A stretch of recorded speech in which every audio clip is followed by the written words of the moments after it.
warahmatullahi wabarakatuh. Sampai jumpa di channel saya, Sutrisno. Sahabat-sahabat yang berbahagia, terutama ibu-ibu yang sedang hamil, sedang menyusui, atau anak-anak remaja yang akan melangsungkan pernikahan, kalian harus paham tentang stunting dan bahayanya. Stunting ini merupakan gangguan pertumbuhan yang diakibatkan karena kekurangan gizi secara kronis, infeksi yang berulang-ulang sehingga mengganggu pertumbuhan anak, tinggi anak, dan jangka panjang akan mengganggu juga pertumbuhan fisik dan otak anak-anak. Tentu semua ibu-ibu tidak akan menginginkan anaknya mempunyai tinggi badan yang rendah, kemampuan berpikir yang rendah, IQ yang rendah, dan prestasi di sekolah yang rendah. Oleh karena itu, kita harus tahu apa sih stunting itu. Coba kita perhatikan definisi stunting. Menurut WHO, stunting adalah gangguan tumbuh kembang yang dialami anak akibat gizi buruk, infeksi berulang, dan stimulasi psikososial yang tidak memadai. Anak-anak didefinisikan terhambat gizinya jika tinggi badan mereka terhadap usia lebih dari 2 deviasi standar di bawah median standar pertumbuhan anak. Ini adalah pengertian stunting menurut WHO. Kemudian yang kedua, stunting menurut kesehatan. Stunting merupakan sebuah masalah kurang gizi kronis yang disebabkan oleh kekurangan asupan gizi dalam waktu yang cukup lama. Hal ini menyebabkan adanya gangguan di masa yang akan datang, yakni mengalami kesulitan dalam mencapai perkembangan fisik dan kognitif yang optimal. Anak stunting mempunyai intelligence quotient atau IQ lebih rendah dibandingkan rata-rata IQ anak normal. Ini adalah pengertian stunting menurut Kemenkes RI tahun 2018. Kemudian, menurut Perpres 72 tahun 2021, yang dimaksud stunting adalah gangguan pertumbuhan dan perkembangan anak akibat kekurangan gizi kronis dan infeksi berulang, yang ditandai dengan panjang atau tinggi badannya berada di bawah standar yang ditetapkan oleh menteri yang menyelenggarakan urusan pemerintahan di bidang kesehatan. Kemudian selanjutnya adalah menurut UNICEF, stunting didefinisikan sebagai persentase anak-anak usia 0 sampai 59 bulan dengan tinggi di bawah minus atau stunting sedang dan berat, dan -3 stunting diukur dari standar pertumbuhan saluran keluaran WHO. Sahabat-sahabat sekalian, dari penelitian tersebut dapat disimpulkan bahwa stunting merupakan gangguan tumbuh kembang anak yang diakibatkan oleh kekurangan gizi kronik, kemudian infeksi yang berulang, kemudian stimulasi psikososial yang rendah, tinggi badan pendek, kesulitan dalam mencapai perkembangan fisik dan kognitif, serta IQ yang rendah. Ini tentu kita sebagai orang tua tidak menginginkan anak-anak kita menjadi anak-anak yang stunting. Teman-teman dan sahabat sekalian, berapa sih ukuran anak dikatakan stunting? Kemudian bagaimana untuk tindak lanjutnya? Menurut WHO tahun 2006 ada beberapa tabel tinggi baduta berdasarkan kriteria pertumbuhan. Misalkan anak usia 3 bulan bagi anak perempuan minimal tinggi badannya adalah 55,6 cm, sedangkan yang laki-laki 57,3 cm. Pada usia 6 bulan maka tinggi badan anak minimal anak perempuan 61,2 cm, sedangkan anak laki-laki 63,3 cm. Kemudian pada usia 9 bulan anak perempuan tinggi badannya adalah 65,3 cm, laki-laki 67,50 cm. Pada usia 12 bulan anak perempuan tinggi adalah 68,9 meter dan anak laki-laki 71,0 cm. Pada usia 15 bulan, anak perempuan 72,0 cm, anak laki-laki 74,0 cm.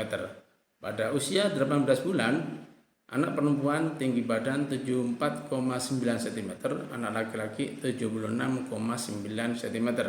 Dan pada usia 21 bulan, anak perempuan tinggi badannya 77,5 cm dan anak laki-laki 79,4 cm. Pencegahan dini adalah lebih baik daripada kita menanggulangi saat anak-anak kena stunting. Maka ketika bayi kita di bawah ukuran yang saya sebutkan tadi, maka segera konsultasi ke dokter agar dapat diketahui apa penyebabnya, kemudian tindakan-tindakannya bagaimana. Bahaya stunting. Sahabat-sahabat sekalian yang berbahagia, terutama anak remaja, ibu-ibu yang hamil dan menyusui, ada beberapa bahaya yang diakibatkan dari anak-anak yang stunting. Yang pertama adalah tingkat kecerdasannya rendah atau IQ-nya rendah. Ini saya kira semuanya tidak akan menginginkan mempunyai keturunan yang IQ-nya rendah, sehingga nanti berakibat juga dalam prestasi belajarnya rendah, kualitasnya rendah, kemudian akan melahirkan generasi-generasi yang IQ-nya rendah. Nah, menurut hasil program The Program for International Student Assessment atau PISA pada tahun 2019, minat baca bangsa Indonesia sangat rendah, yaitu di ranking 62 dari 70 negara. Artinya kita dari 10 besar terendah tingkat membaca. Artinya apa? Kemampuan membaca, minat baca ini salah satu menunjukkan bahwa IQ atau kecerdasan anak-anak Indonesia sangat rendah. Tentu ini kewajiban kita bagaimana supaya nanti mempersiapkan generasi berikutnya menjadi generasi yang cerdas. Kemudian yang berikutnya, yang kedua, anak stunting ini rentan terhadap penyakit. Ini perlu difahami teman-teman, bahayanya stunting. Jadi anak yang stunting ini sangat rentan terhadap penyakit. Anak mudah sakit, ya. Kemudian berisiko menderita diabetes, kemudian jantung dan stroke dan kanker. Ini bahaya-bahaya yang ditimbulkan anak-anak yang stunting. Kemudian produktivitas menurun karena fisiknya lemah, otaknya lemah, IQ-nya lemah, sakit-sakitan, maka otomatis produktivitasnya juga menurun. Kemudian menghambat pertumbuhan ekonomi.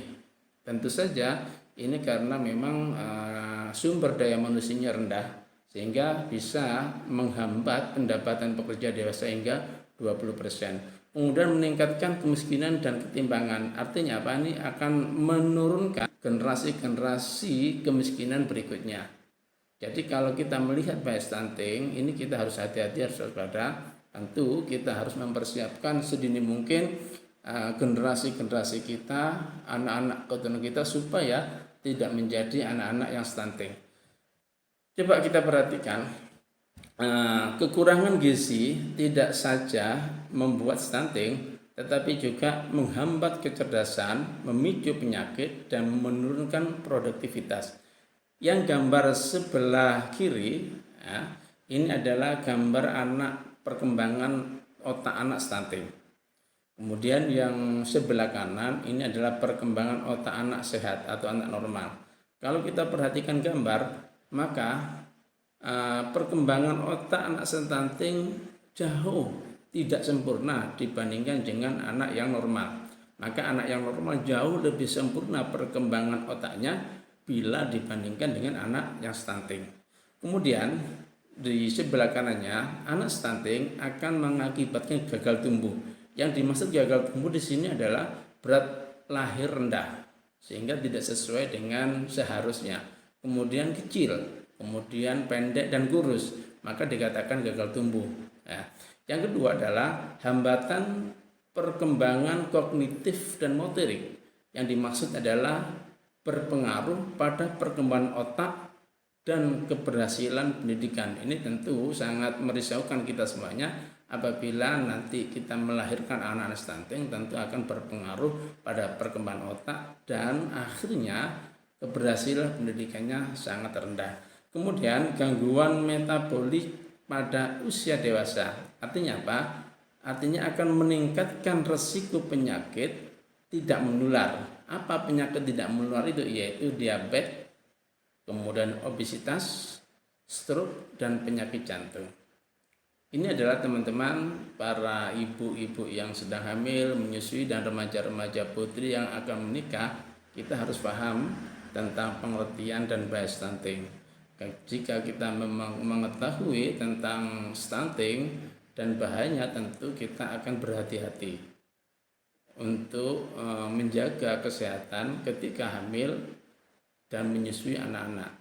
Dan perlu diketahui bahwa selanjutnya video akan saya jelaskan tentang apa saja sih yang berpengaruh atau faktor-faktor yang mempengaruhi anak menjadi stunting.